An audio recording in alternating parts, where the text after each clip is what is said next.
that you want to see, you just let me know because I definitely want to help. So today's theme is going to go, or today's video is going to go along with the theme that we've done the last week or so on yoga for back pain.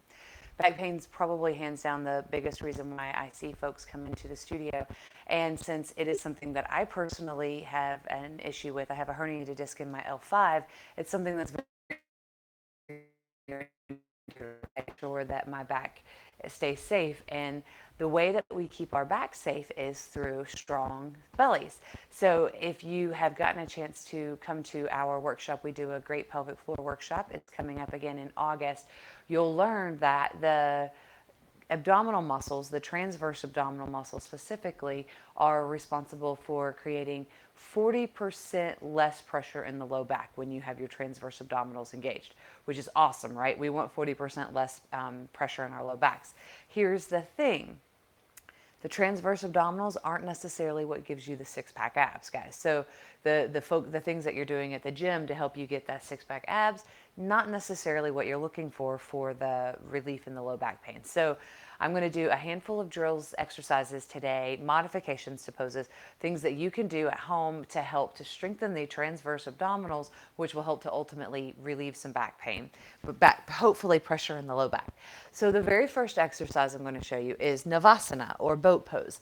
This is probably the most popular or the most common abdominal exercise that you're going to see in a yoga class. It can be modified and done a handful of ways. I'm going to show you the most basic, and then we'll move right on up through intermediate. I won't do anything advanced today, mostly because I'm just now getting back into the advanced postpartum. And so I'm not going to, I guess I could do that in another video, show you some, and then you can really see me suffer. So here's the beauty, guys. I was at a chiropractor years ago, and he said, he gave me exercises to do to help with my low back pain. So it's back here is where my back has bothered me from my herniated disc. And guess what his exercise was? You have your hands here at your heart, and then you go 30, now what is that? That might be 60, 45 degrees. Here these are, these little bitty movements that you are engaging your transverse. You'll feel this in the obliques like it's nobody's business. But what is this? This is a modification of boat pose. So I said, hey, doc, this is boat pose, right? So here's boat pose. Your feet are stacked. They're pressing into the mat. They're an extension of your hips. So they're about hips width distance apart. Here's what you want to not do. Round. This is what's going to happen all the time.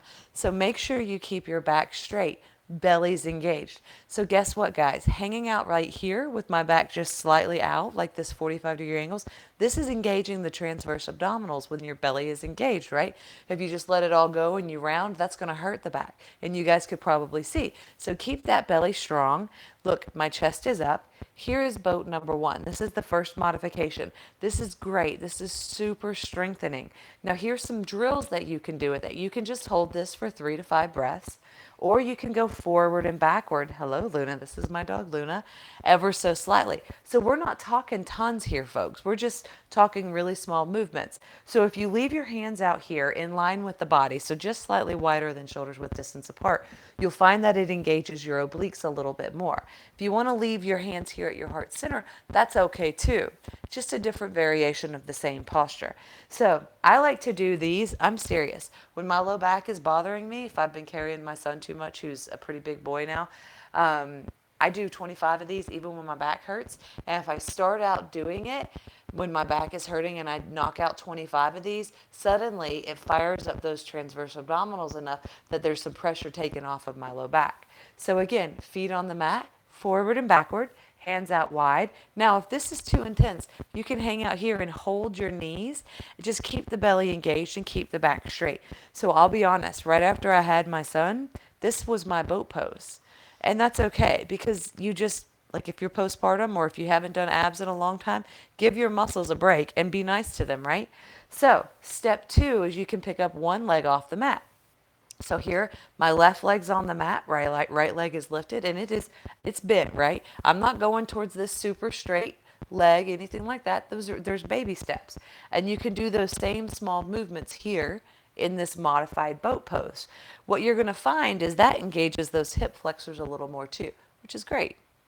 So I'm going to show you the other side. Ground the right leg down, lift the left leg up, and small movements. So here's the other thing. You don't have to do any movements.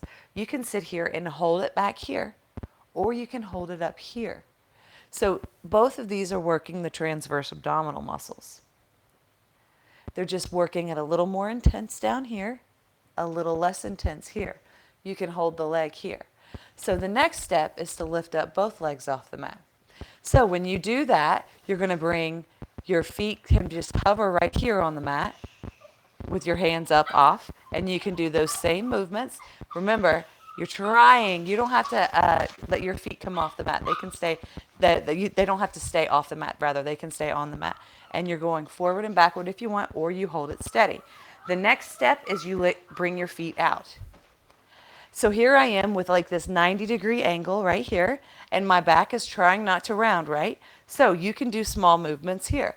This is a little bit more advanced. If you're just starting out, you might start out just holding the legs. And you can have your hands at your heart. You can have your hands out. Remember, if your hands are out wide, it sort of disengages the obliques. When they are closer together, it keeps them engaged. Okay, so the full expression of your boat pose is when your legs are out straight and your arms are out straight with them. I wouldn't suggest doing this one until you have worked your way up through the first several variations that I just showed you. So hands out, one leg is straight possibly. There's one modification. And you can do those movements. And I'll show you the other one. Trying to get a straight leg. So what is this doing? This is creating strength and muscle memory to help you with your boat pose or Navasana. Full expression, feet together, legs out, legs straight. Now this is a matter of how open your hammies are as well. So if you can't get your legs straight right away, that's okay. Keep practicing. Your hamstrings will open up over time. So I hope you liked today's video, introducing you to a couple of different exercises